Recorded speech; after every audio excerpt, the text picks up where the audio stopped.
Hello and welcome back to Shimrath Plays Caves of Qud. Oyuun the Axe Marauder has just hit level 6, so we are headed to our character sheet to see what to do. We have 140 skill points and 1 mutation point. I think we'll always um, remember we are a chimera. We have adrenal control, which enhances all of our physical mutations, so we're going to save our mutation points in order to gain more physical mutations because they'll all be helped by adrenal control, which I didn't use the last session at all, but it's because we were just fighting Snapjaws.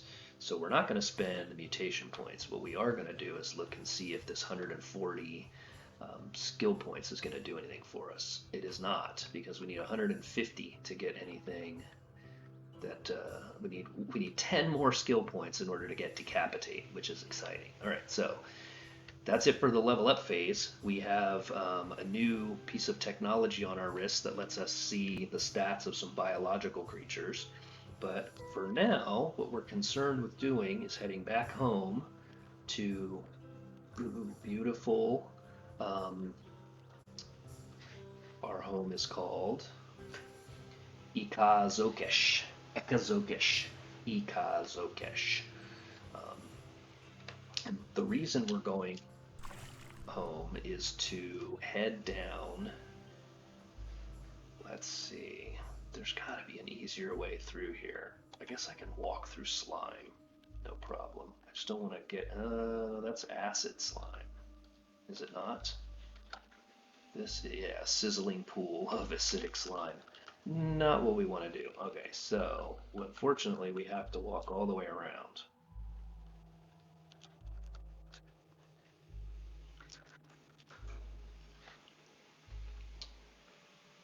Doesn't really take that long to do, but we need to. Oh, and then I believe we go this way.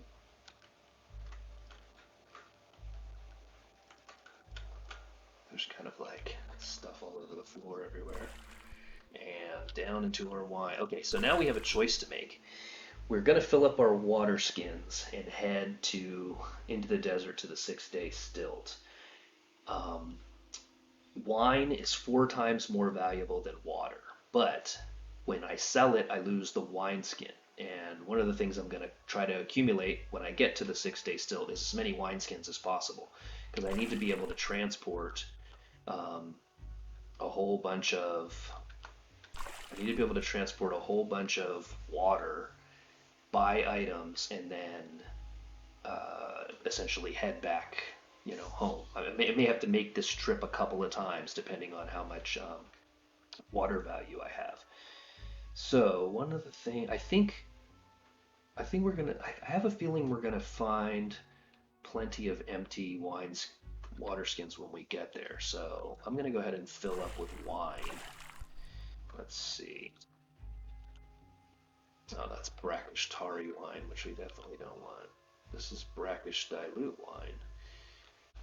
What we're gonna do instead here, we're gonna go back into our options, escape letter O to get to options, and we're gonna go not to the UI. You may have noticed that in this episode I have disabled some of the previous UI functions. The new equipment inventory list, I kind of got away from that, played a little bit of Caves of Qud in between recordings, and just decided that it wasn't as useful as I thought. I'm so used to the old one.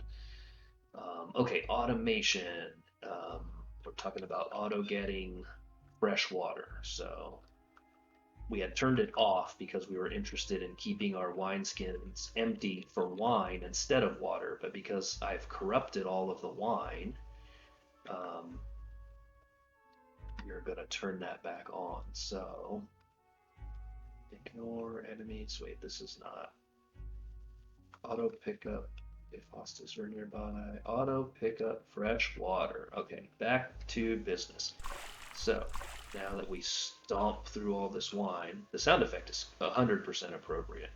Um, you collect 323 drams of fresh water in your water skins and dilute tarry unctuous lush glass bottle. So under their inventory now you can see we're completely filled. We have one water skin full of fresh wine and the rest all completely full here. Now we have a chest, which I feel like this place is in no way organized. So let's just head back upstairs and then over to here. We would walk into anything dangerous. Back upstairs. And we will go ahead and drop our chest here. So now there's a chest here if we need to put anything in it. So let's look and see. Oh, apparently it had a bunch of arrows in it.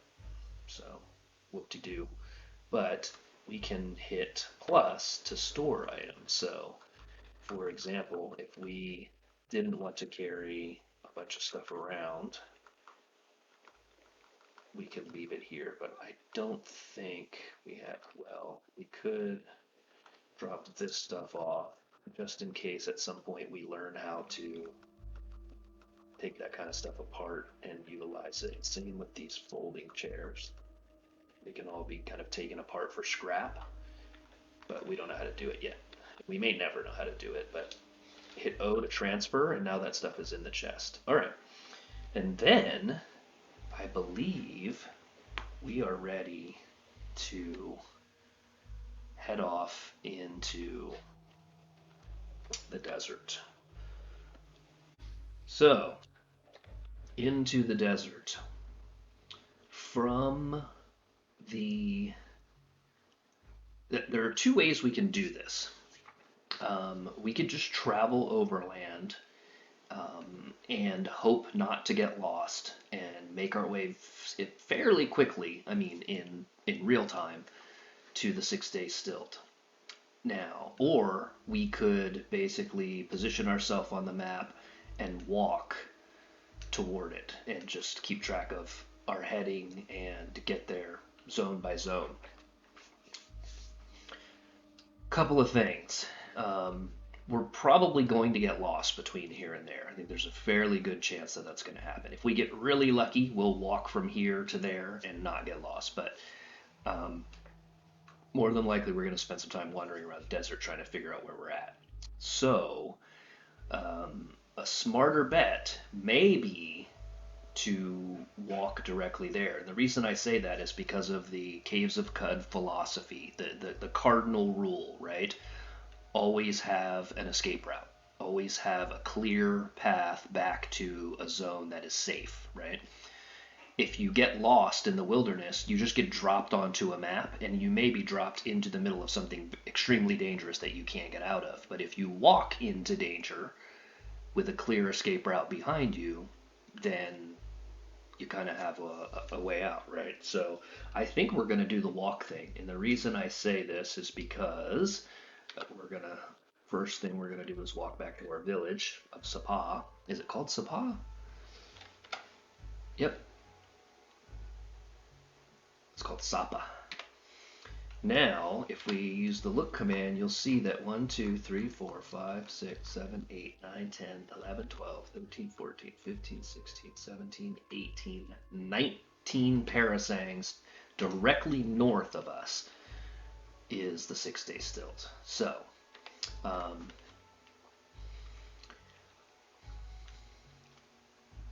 this is a tough one.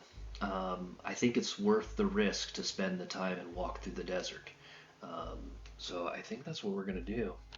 Let's go ahead and... Okay, here we are at the village, so we're just going to basically head north from here. Somebody really waxed up the whole village, didn't they? You know why that is? I think it's not me.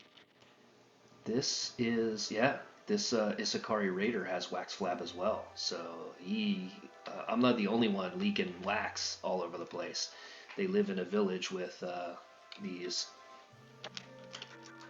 brooding azure puffs, and they've all become infected. So this is going to be the waxiest village in town. All right, okay, here we go. We're on the, this is still the outskirts of our village, so we know it's safe, but pretty much as soon as we head out of the village, we have things to worry about. Okay, very first screen, danger, right? Over here is a very tough and hostile dawn glider. So as you can see, because of our new technology, we can see it has 30 hit points, it has 4 armor rating, and 16 dodge value. So very kind of difficult to hit in the first place. It's also they also have the ability to fly, which means you can't engage them in melee combat. So um, this is a Templar Squire, also hostile. The Templars are hostile to mutants in general, right? So we are a mutant. This is an infiltrator, probably some sort of robot. Radial handles circumscribe a space inverter. Another one of those. And then this one is 7 DB, Warmonger against the True. Wow. Yeah, loved by the Pudus Templar, disliked by the Barathromites. Impossible to defeat. So, just above our village, something terribly dangerous. We are going to run back down and hope that these creatures don't follow us. And we are lucky enough to not get followed. So, our strategy here is going to be to always travel north, but also to avoid dangerous zones by going either east or west of them. Okay, Isakari raiders are also not friendly to us, but we can defeat them and we can collect experience points for doing so. I don't think they're going to be worth a whole lot, but um, it'll be fun. So as soon as we're close enough, we'll charge without dismembering. And then, why not? Let's just go ahead and dismember. We're hungry anyway. And we'll go here and we'll see what we can get. There's an Isakari Raider's feet, which we'll go ahead and eat because we are hungry. So we cut his feet off and we ate him. As we do. Now, my charge is on cooldown and my dismember is on cooldown, so we're going to have to just take this one out the old-fashioned way. Again, I don't think... How much experience was he worth? 12 XP. So that is something, but I don't know that it's worth walking over here and engaging these other warriors. What we can do, though, here's a little trick. We can look at them and see that one has a desert rifle. That one has just bronze short, so we can see what they're equipped with. So if one of these said, you know, weird artifact, then it may be worth going over and engaging them, right? Okay, so now we're going to continue north here. So that is a bear. I don't know why there's a bear out here. It's a bear and Mechanimist Convert. So that's somebody I think that we can potentially speak to. A person went a different direction. Okay, let's go ahead and try to chat. Let's trade. All they have is the canticles. Live and drink. All right. These sorts of NPCs. Okay, he ran off to the other map, which we're going to look at. So we'll just go ahead and follow him. Looks safe. If we can catch him, we'll chat with him as well.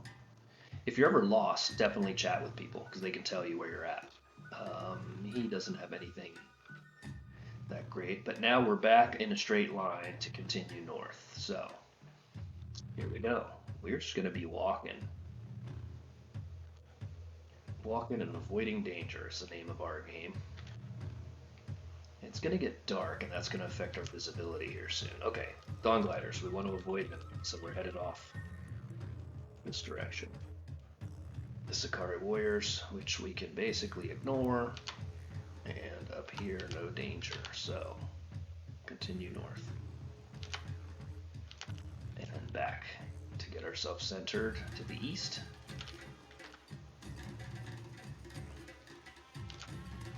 So far, not too bad. Like the previous one. Now, this guy's a rifler, so let's show him what rifling's all about. Try to laser him. Oh, pretty sure he just shot me. He hit me for 16 points of damage. I'm down to 19, so let's go ahead and... Don't want to get in a firefight with this guy, I suppose. Oh man, he hits me really good. He's still shooting. Oh, 8 hit points. Alright, like I said, it's dangerous out here.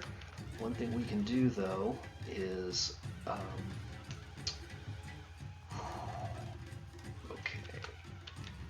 we're gonna eat some witchwood bark. And now we did get confused. So I think, can't remember which direction we went in the previous. I think I'm gonna, alright, I'm still confused, I believe. Yeah, that's why flashing a question mark up here, I'll be confused for some time. He's probably getting closer, but I think he's probably about out of ammunition by now. And yeah, okay, so here he comes. He doesn't know what he's getting into. I'm gonna wait for him to be about that far away and we're gonna charge him. But he almost shot us to death. He had us down to 8 hit points. So, boom, there we go. Alright, look at his stuff. Desert rifle and bronze short swords, not interested. Okay. I didn't see us get sick from eating the witchwood bark, even though we are right. We're carnivore, right? So that shouldn't be good for us to eat. I kind of forgot to look at all the different folks. Besides rifles, none of them appear to have anything exciting. So we'll continue on our way.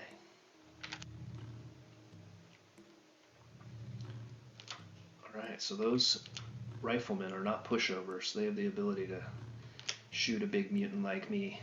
Okay, we discovered the lair of Flays near Quicksalt, the legendary Isakari raider. So this place is probably going to be full of nasty creatures, I'm guessing.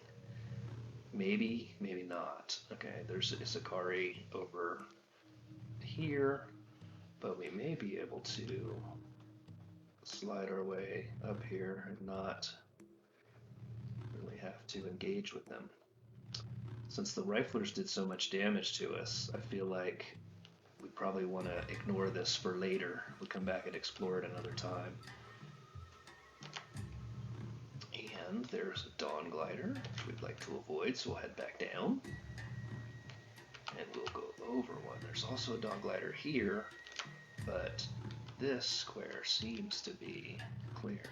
Right. Ah, the wax scared me. Okay, raiders over on this one.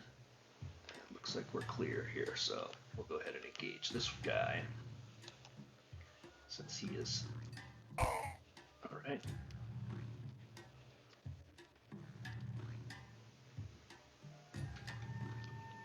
Yeah, we can't see any of them. Alright, like I said, it's going to get dark. And I think the safest thing to do when it gets dark is to just walk down here and make camp. So what we're going to do is make camp for the evening. We're going to let the darkness kind of close in, and we're going to rest. And the reason I don't want to travel during the nighttime is because the visibility is low enough that you can stumble upon a dawn glider flying through the sky, and you'll be close enough for them to breathe fire on you already. Or same thing, a rifler, boom, he's 10 squares or 6 squares away from you as far as your sight can, your range of light, and he shoots you 3 or 4 times and kills you before you can engage with him. So in full daylight in the desert, we can see everybody on screen, and that's kind of what we want. So we're going to use the capital W command, and we're going to wait. I believe a day is like, or I think 500 turns will be a morning. So let's do 450. Press enter. And we've leaked wax everywhere, and we're actually splashing around in our own molten wax. And I'm just pressing the button and passing the time here. It just doesn't seem to be that effective. I'm going to wait for 45 more turns, and hopefully the sun is coming up. It doesn't look like it though. So wait 50 more turns, and boom, daytime. Alright, as you can see, it's getting light out, and we'll be on our way. Isakari. I'm gonna go diagonal. Discover Copper Cone Kish. And, okay, Copper Cone Kish. I don't know if I like it or not. A lot of Isakari around. So let's go back to the square we were in, and so far we've been veering to the west, but this time we'll veer to the east in order to avoid all these creatures. And if we can't avoid them, oh, we discovered Supar. Alright, I don't know if this place is dangerous, but we're going to try to just walk on by. These are all places that we can explore later once we have reached our destination. Alright, we're going to go over one. Alright, let's go ahead and look at the overland map, see how close we are. Well, not even close. We're not even halfway there. So, back down to our current location. We'll go over one.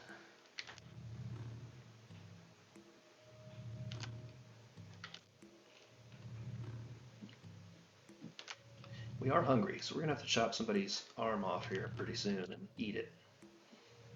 Or we could eat bear jerky or something like that. Alright, danger that way. A little bit of danger over here, but if we go ahead and go up a square, I think it'll be okay. That thing might follow us, but it didn't, so we're good.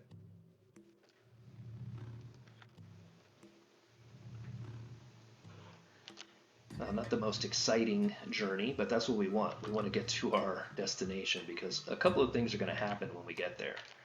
One, we're going to get 1,500 experience just for completing the quest of journeying there because it is quite a long journey. So if you do make it alive, it's worth some experience. Second, oh, dawn gliders. So we're going to go ahead and look over here. And dawn gliders, but to the north we're fine. So the second thing is that there is a library at the 6-day still where you can turn in books to get experience points. Alright, look at all these water skins laying around. Hopefully these folks are not hostile to us because we want these water skins. Even though they're full of honey, we have, oh, hostile. Bama Boo, renowned honey-loving bear. Unfortunately, they're tough. The regular bears are average. The bark biter is tough, and Bama Boo is tough as well. I think this is maybe a fight worth having here. Let me look at my equipment. Don't know if I can destroy them, but I want the water skins, but I also want the experience points. Let's see if this is something we can do or not. Check our equipment. Oops. Wasted a turn. Okay. Our equipment. Okay. Laser rifle. The chem cell is used. We don't have a way to recharge it. So the bioscanning bracelet is also used. Once that battery runs out, we do have one more full chem cell. Okay, so, and then look at grenades. We have freeze, stasis, and defoliant. So could throw a grenade in and hope to slow somebody down. Tonic, we have a shade oil injector. Let's look at that. That allows us to phase. So I don't know if that's going to be good or not. I feel like the thing to do here is just to open fire. Let's look one more time, because if you recall, we have the ability to see, okay, 96 hit points out of 96, and 9, okay, this one 50 out of 50 hit points, and then these folks have 27 hit points. So I think, real quick, let's go back down. Okay, down is our safe zone. So back up. We're gonna fire, and we're just gonna go for the main dude. If we can take the main dude out, then we can retreat and clean up after that. All right, shot him for 10. Uh-oh. What is going on next to me? A force field. Oh, somebody cast a force field, so I guess they're maybe trying to block off my retreat, which is a pretty smart tactic. Smart bear. All right, I think I just hit the bear for 23 damage. And we can see here, now that because we have our wrist bracelet, we can see he's at 86 of 96 hit points. So if we can get him to 0 by the time he gets to us, we're doing good. Flinches out of the way of the laser beam.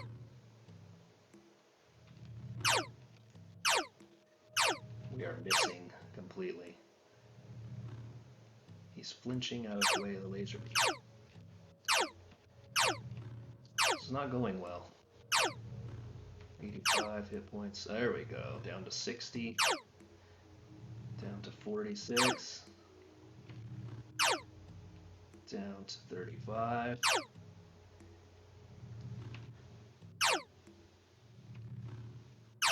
Alright, now I need to... I'm going to give him one more space. And now it's time to charge.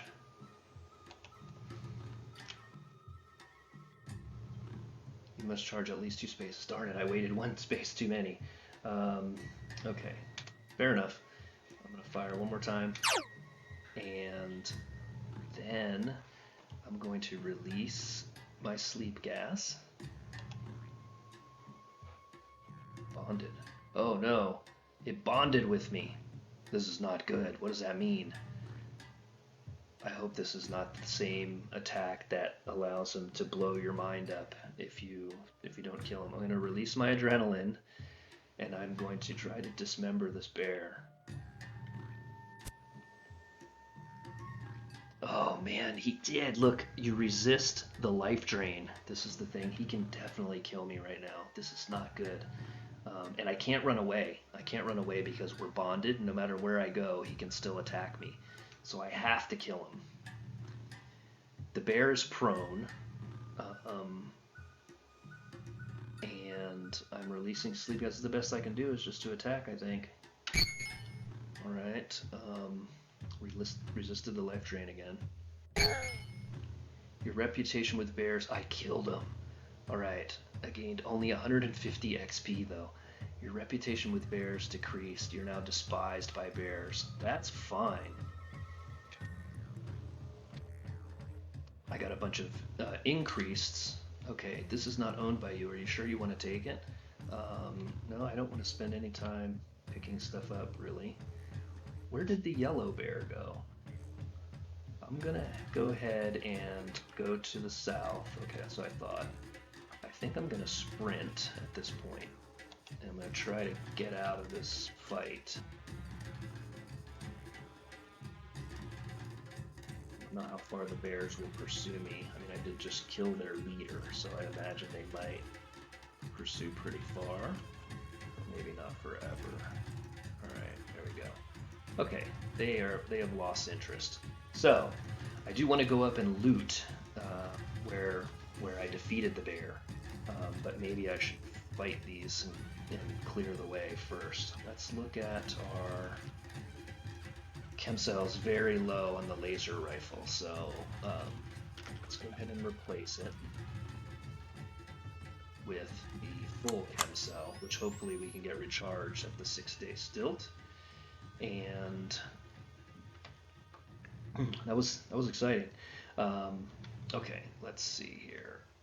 Now that it's full, let's go ahead and do our thing. I am going to head back over. Actually, you know, I think I might avoid them and just head back up to where they were.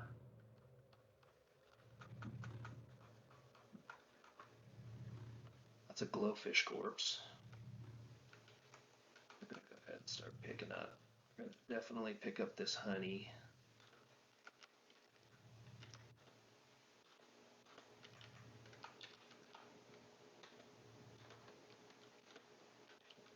This is a glowfish corpse as well. And then there's sleep gas here, so we can't really see.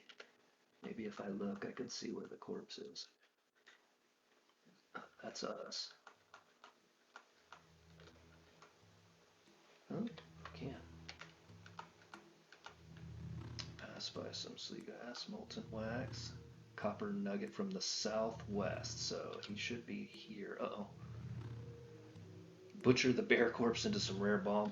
Okay. Yeah, we'll take all this. The bear-loving bear had a bunch of water skins. All right, now I don't know that we necessarily need to. Let's look at food real quick. Engage those other raw bear meat and raw croc meat. Let's eat it if we're hungry. Oily but satisfying. Alright, let's go down real quick. Here's a bear. Can't charge, it's too late to charge. Dismember.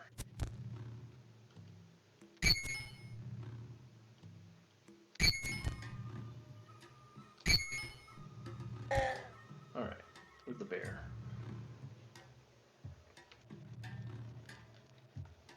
I don't want to fight both of them at the same time, but yeah, maybe I can pull one of them towards me. Here we go.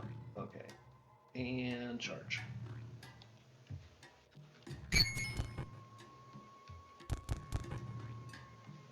And then dismember. Okay, dead. Bear's corpse, bear's tail. Alright. I'm gonna kind of cruise over here, and I'm gonna wait. I wanna wait for my dismember. 14 turns, 10, 9. Alright. It's getting dark. I'm gonna soften this one up a little bit.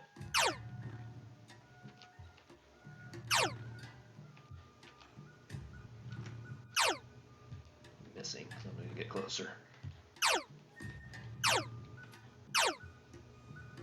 31 hit points, 29 hit points, 17 hit points. That killed it. Oh, yeah, I guess maybe it's better not to, since they turned to ash, if there's anything to loot. Let's go up and use their camp. Alright, we're gonna make camp, and we're gonna sit.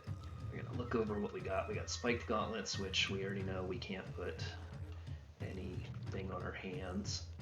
Got various stuff to eat. But really, the treasure was all these water skins, which is, I mean, honestly, that's why we're headed up anyway. That's why we're headed to where we're headed, to get water skins, so. Cool. I think we'll call that an episode as soon as we look. We're about halfway to our destination. So in the next episode, we will hopefully complete the journey and live to talk about it. Stay tuned.